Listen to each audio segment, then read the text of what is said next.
Hey everyone, how's it going? This is me bringing you my first Pokemon Nuzlocke video to this YouTube channel. I hope you guys enjoy it, see what you like, and tell me what I need to work on, all that kind of stuff. Leave a comment below, and also subscribe if you haven't already. In the meantime, let me try and explain to you what's going on here on the screen. Unfortunately, I was not able to capture a DS game emulated or with a regular capture card. And that's just because I don't have the hardware for that. So this is just me recording with my phone, my DS screen. And I apologize because unfortunately I wasn't able to fit the bottom screen in, which I probably should have, but in retrospect, you know, I can't redo the video over again. It was a one-shot thing. In any event, this Hardcore Nuzzlock had its rules. No items in battle, held items were allowed. There was a level cap for every gym and the Elite Four. So this round right here is Elite Four round 2, and the level cap was 73. Any levels gained after that are fine as long as I didn't go over 73 entering the Elite Four. So in this one, the level cap was 73 because the champion's ace was level 75. I know it sounds kind of weird, but I didn't want to be too over leveled, even though I am still over leveled. But I still wanted the champion fight to be engaging and as challenging as possible without making it impossible to do. And I wanted to be able to get a clean sweep or lose as little Pokemon as possible. So far, you can see that I just bodied Will. He was absolutely terrible. I don't know why they let him be in the Elite Four. But, I mean, I was able to beat him with a single poison type. I didn't use any poison moves, but still won. Next, we have Koga.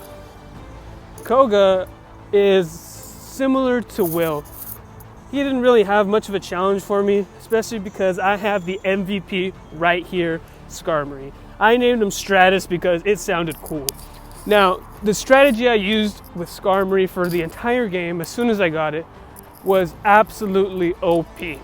I mean, just look at it. I can use Swords Dance 3 times, take minimal amount of damage from almost any kind of move that's not super effective, and be able to sweep an entire team. Now, what also helps is that I have leftovers on this one. Leftovers combined with Roost, Swords Dance, and 2 coverage moves that give stab. So I have Aerial Ace and Steel Wing. I opt here to go for an extra Swords Dance just because I want to be safe. I'm a weenie, I know, but I want to be safe and make sure that I can OHKO everything with an Aerial Ace. Every Pokemon goes down to 1 hit as long as I land a hit. And this Crobat right here, yeah, it's fine, it outsped me. I was kind of expecting that, but I know it's not gonna do much damage. Look, absolutely nothing. What a tank. Skarmory is the real MVP of this run, and you'll see in this battle and in the next battle and even the next few battles. I think Skarmory, hands down, is one of the best Nuzlocking Pokemon that I've ever used personally, and I recommend that if you're able to get Roost and Swords Dance on a Skarmory, you should use it no matter what. It's the perfect switch in, and it can hit hard when it needs to, and it can take a bunch of hits.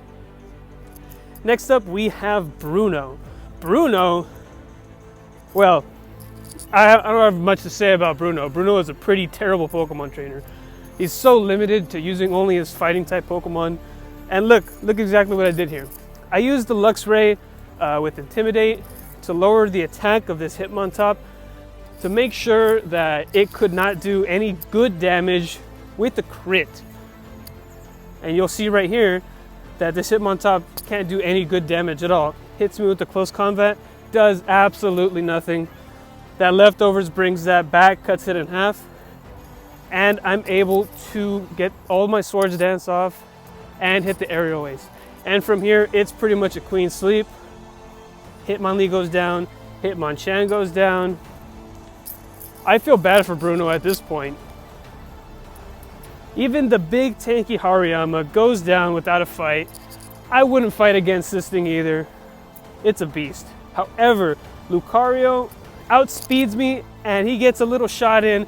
It doesn't matter. Skarmory is absolutely busted It's literally a steel wall. Machamp is kind of scary, but only if you can't outspeed it, which my Skarmory obviously does. And with that, Bruno is gone. See you later. Next is Karen, the Karen. I don't know what else to say about her. She has a pretty scary team. All of her dark type Pokemon are actually really cool looking. I wish I had her team. In fact, maybe I'll make a video of a dark monotype run in this game. I don't know about that yet, but we'll look into it. I started off with the Luxray again to lower the attack. Switched into Skarmory just because Skarmory is absolutely busted. I know you haven't really seen much of my Pokemon, but that's because Skarmory literally carries the team. And I really need it to be leveled up for when I get to the champion. The fact that it's level 75 right now is great.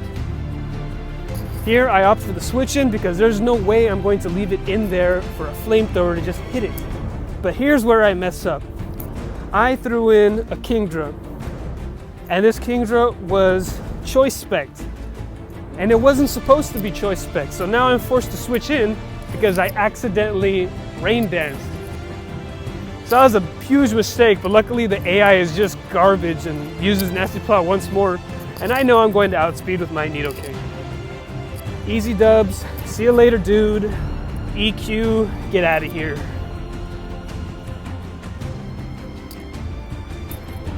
Another level up gained, just another buff for the champion because I know Lance and all of his dragon types are going to be a huge pain.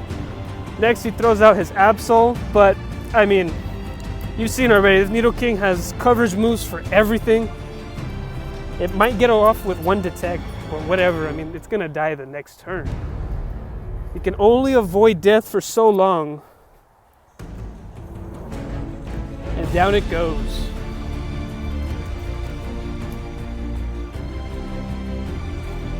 Should also mention that I have EV trained most of these Pokemon. Not entirely and completely because there was not really a need for that since this was a base game. But I did put as many attack EVs into this Nidoking to make sure that its stab moves that were physical absolutely did as much damage as possible to avoid the risk of losing any Pokemon. And so here, they throw out a Honchkrow, and I think to myself, oh, what can I do here? I can't really OHKO it with my Nidoking. So I opt for a switch in with Luxray because Intimidate will lower its attack, make sure that when I take damage, I won't take that much. Luckily it goes for a Whirlwind here and brings out my Tauros. Now my Tauros was an Adamant Nature Tauros. I definitely maxed out the attack EVs here and the speed EVs to make sure it was absolutely unstoppable. It's faster than almost everything and takes out everything with its stab normal type moves. I also made sure to give it a Silk Scarf to make sure to get a little bit more boost for the normal type moves. Now she brings out the Umbreon, and me thinking like, you know what, it's tanky, but my Pokemon is too good. There's no way I won't OHKO this. And little did I know that I would be wrong. As you can see, if you haven't noticed by now, I fast forward all of the HP bars because I don't want to make you guys wait that long. But this time I didn't because it survived like on 1 HP somehow, which really bothers me, but whatever. I took one turn, I took the payback hit. Even though it was a crit, it didn't matter. I just took one more hit and that Umbreon was gone. You'll see it coming up right now. Yeah, it gets the curse off, it doesn't matter.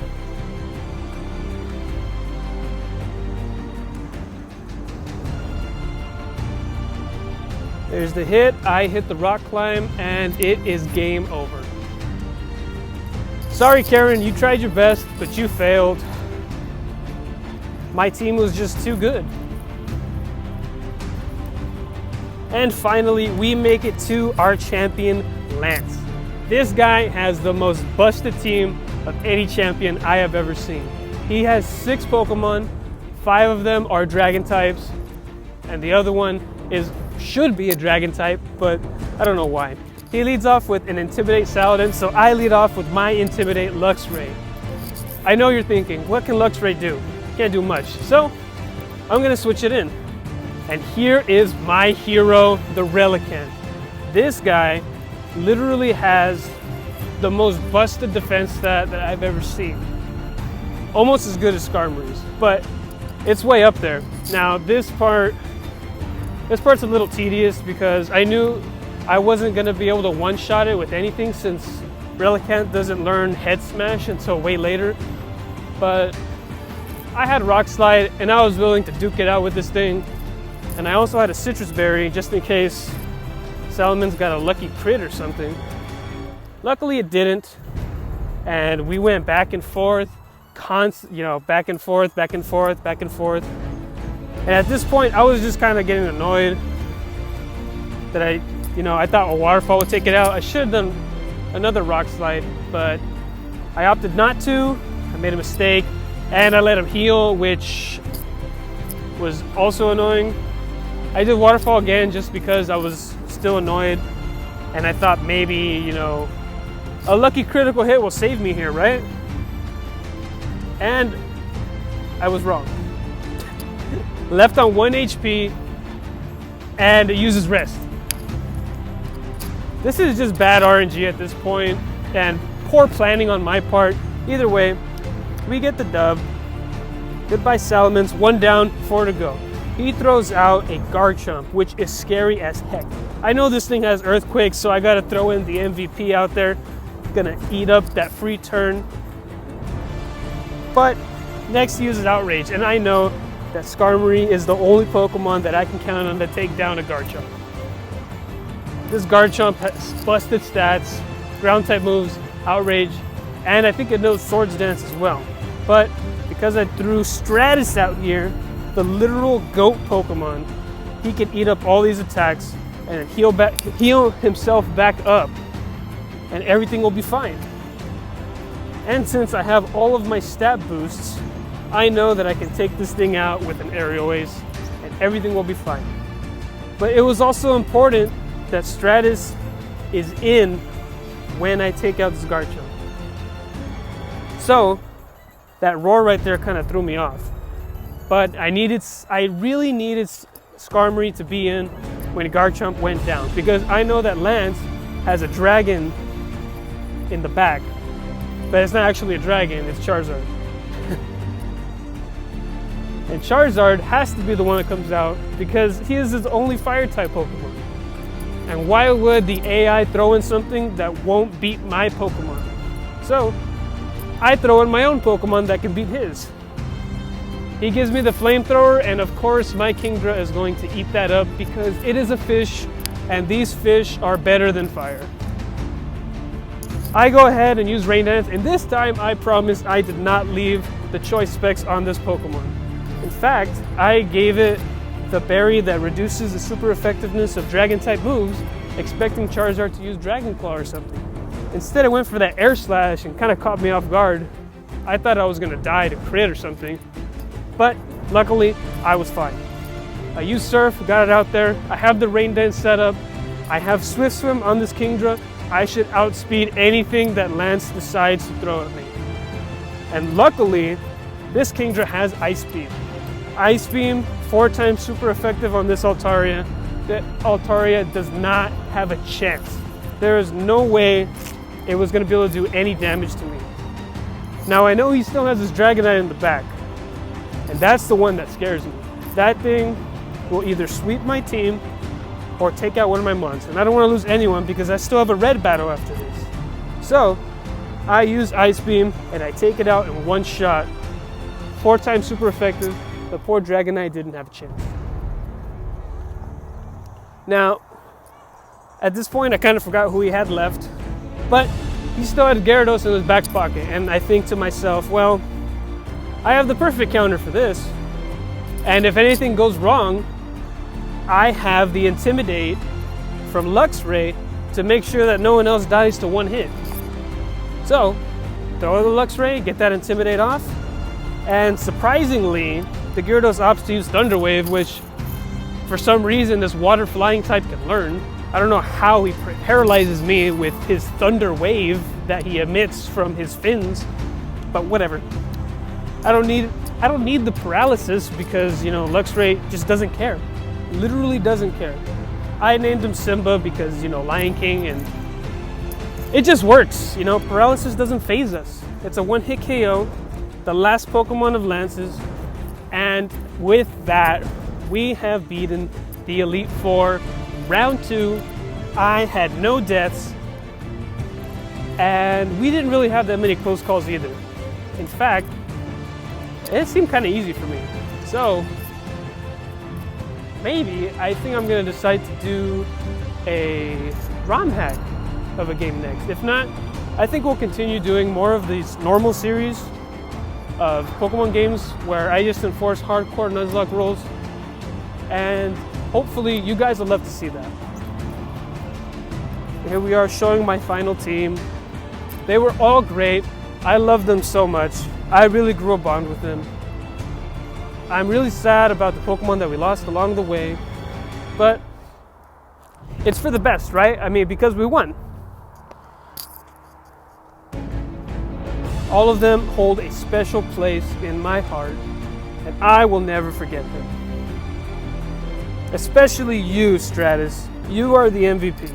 I love you. I hope you come back in another one of my Nuzlocks. And there it is, folks.